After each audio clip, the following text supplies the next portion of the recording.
general safety recommendations and maintenance suggestions. And then we can do a quick Q&A at the end. That sounds good. I'll get started. I'm going to share my screen and go over, let's see here, the aerial shot first so everybody can see what was built.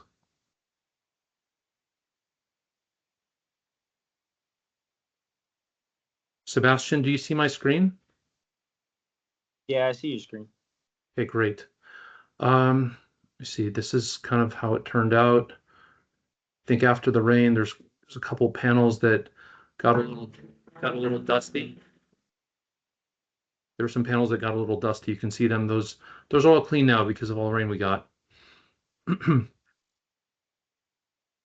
So this is, I think, the last day or the day before the last day. We were doing some finishing touches.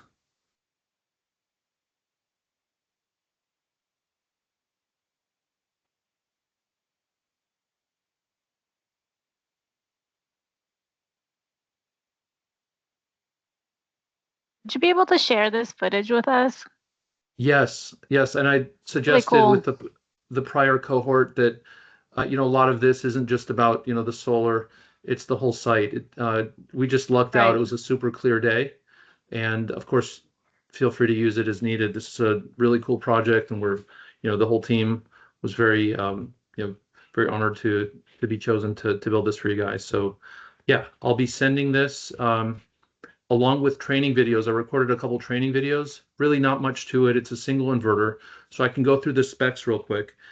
There's 162 panels on this rooftop canopy. It's a 76.8 kilowatt PV system that's expected to produce around 100 to 120,000 kilowatt hours of energy per year. Long term, we're actually curious what kind of chunk out of the consumption this system will offset, because we don't have historical usage. So hopefully it's the lion's share, but even if it's 15 or 20 or 25%, that's still good, knowing that solar is helping run this facility. The inverter is located, really the only part that gets turned on and off is the inverter, and there's a single SMA inverter that's located, I don't know if you can see my mouse, but it's to the south end of the canopy, and I'll just run this video. It's basically got all the details on the inverter. Let me run it. It's just a minute long. Hello, my name is Omar. I'm with TreePublic, and I'm here to share with you the details on this 76.8 kilowatt PV system mounted on this canopy behind me. What we've got here is an SMA 62 kilowatt inverter, and I'd like to show you the two sides of the inverter that control the AC input. This right here is the AC disconnect for the inverter. It shuts off the connection to the grid. And then on this side, we have the DC disconnect, which shuts off the power from the canopy. This inverter is located just to the south of the canopy, roughly the middle area, next to the ozone container here. And it's really as simple as this: AC disconnect, DC disconnect. There is an additional disconnect for AC power in the main electrical room over there behind that exterior wall, just to the right of the main switchgear. That's about it.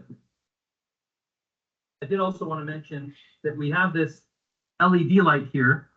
When lit green, everything's working. You can also listen to the fan showing that the inverter is working properly. There's ever any lights here that are red, these are pretty reliable. These are, I would say, the most reliable commercial inverters we've seen in our 15 years of doing solar. One of the oldest brands doing inverters. They're made in Germany.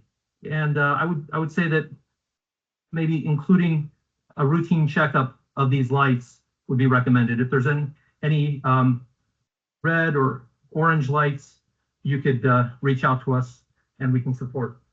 Thank you.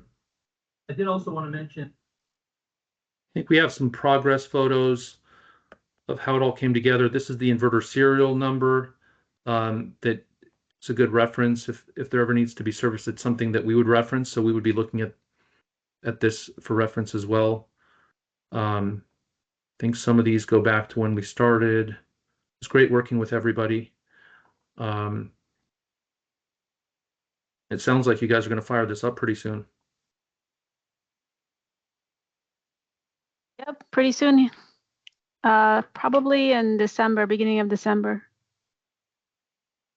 Awesome. Yeah, this was the first row, the least initial deviation from, if you're 1/8 of an inch off on the first row, it shows at the end. So it probably took as long to do the first row as it did the last 10. But yeah, we knew that it was gonna, we're gonna take these photos and wanted it to be, perfectly aligned. So we thought it came out pretty good. Yeah, so let me think. In terms of maintenance, the only suggestion I had was to keep a check on just how much debris is accumulated on them. You could see that there's really not much vegetation, but if the facility is kicking up a lot of dust and they look like they need a cleaning, there are professional cleaning services that would require some kind of man lift or boom lift to get high pressure water up there. If there's a routine cleaning of other parts of the facility, you could look into working maybe with that same company. The inverter doesn't need any routine maintenance. The rest of the system is really conduit and wire. And these things are meant to last, the lifetime of the system under warranty is 25 years for the solar panels, 10 years for the inverter. The wiring, just like any sort of wiring, is expected to last. It's copper and inside insulation, inside Ocal conduit, which is the most resilient type of conduit on the market. So this system should last many, many decades.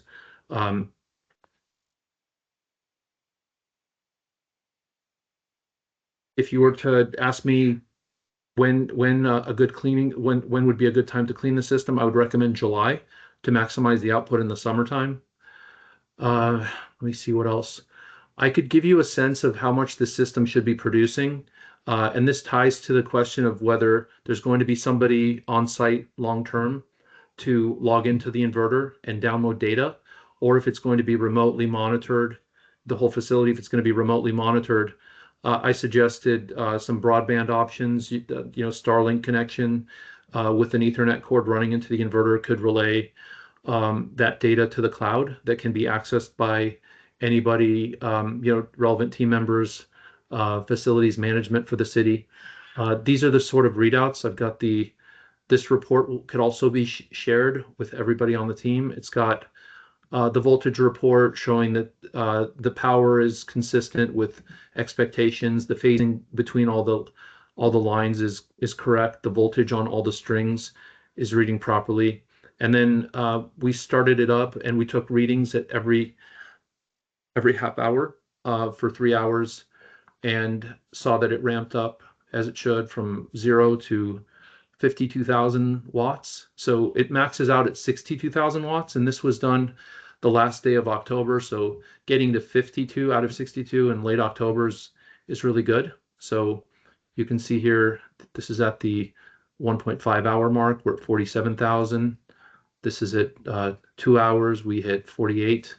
And at 3 hours, we got to 52,000. There's an interruption here in the bell curve because we were updating the firmware to the current version. But this is the sort of data that you can access remotely with broadband connection. Currently, there's just a local connection. These are some parameter settings and SMA confirmation of the California voltage settings, the Rule 21 voltage settings. It's part of the submittal package and requirements. And these are confirmations that all featured here, along with a link to the videos and the progress photos that I just shared. So this PDF kind of has it all, but I'll send Sebastian. In fact, I could probably send the link in the group chat just so you guys have it available to you from the group chat here. Let me know if it posts.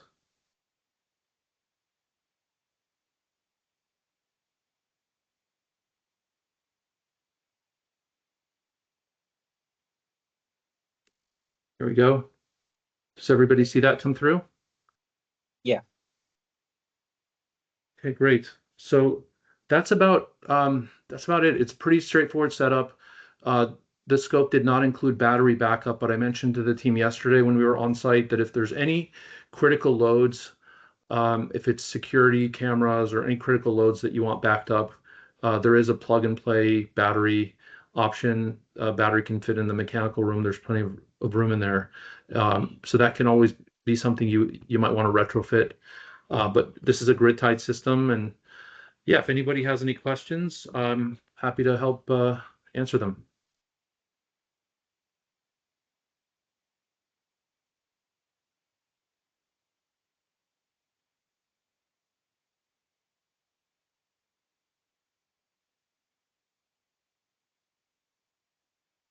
Question. How much power does it produce? 62 kilowatts of instantaneous power is the max. That's because the inverter is rated 62 kilowatts. In terms of how much energy per year, depending on the year, if we have a relatively cloudy year, it could be somewhere in the order of 95 or 100,000 kilowatt hours. And the max that I can imagine let's see, 76.8 kilowatt system, probably 115,000 kilowatt hours is where it would peak in terms of annual production on a monthly basis. That's just short of 10,000 kilowatt hours a month. So if you're doing any sort of consumption monitoring on the facility in the future, and let's say a year from now, it's used on average 20,000 kilowatt hours a month, which I think is actually quite low for a facility that, with the machinery that's on site. Then the solar would be offsetting 50% of the usage. If it's 100,000 kilowatt hours a month, then the solar would be offsetting 10%. We could maybe put something on the calendar for 6 months out or a year from now and check just what percentage the solar is offsetting, and to the extent that it matters to the city to present sustainability figures on the carbon offset or how much renewables is contributing to the operation of this facility. Our team would be happy to help put those numbers together for you guys.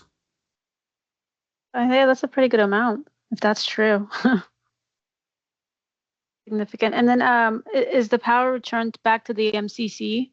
The power that's generated? That's what I was told.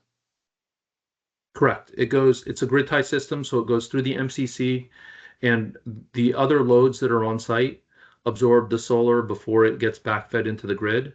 So let's say all the machines are shut down. Let's say there's a noise complaint for a few hours and everything shuts down. The solar, unless the solar breaker is itself turned off, the solar would send power back to the community and make that part of Culver City, I guess, a little bit greener for that time that the solar is backfeeding. But my sense is that with this facility on firing on all cylinders, it's unlikely that the solar will be backfeeding into the grid very often, if at all. Okay. And there's no battery storage, correct? Correct. All right, that's all I had. Thank you. You're welcome.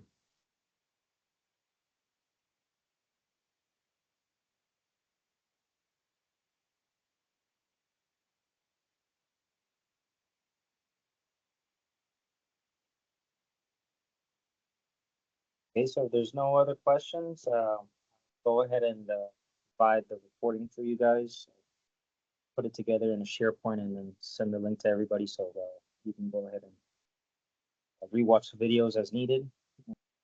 Provide the supplementary videos from TreePublic. Can you also send a attendance report for this meeting? Sure. So we have it in Yeah. the record who attended. Gotcha. Yeah, I'll Thank go you. ahead and send the ones for the morning and the afternoon. Perfect. And so Thank you so much. can you give me 2 phone numbers? If you guys have the names Yes. for us? I need the ones for 714. Yeah, I need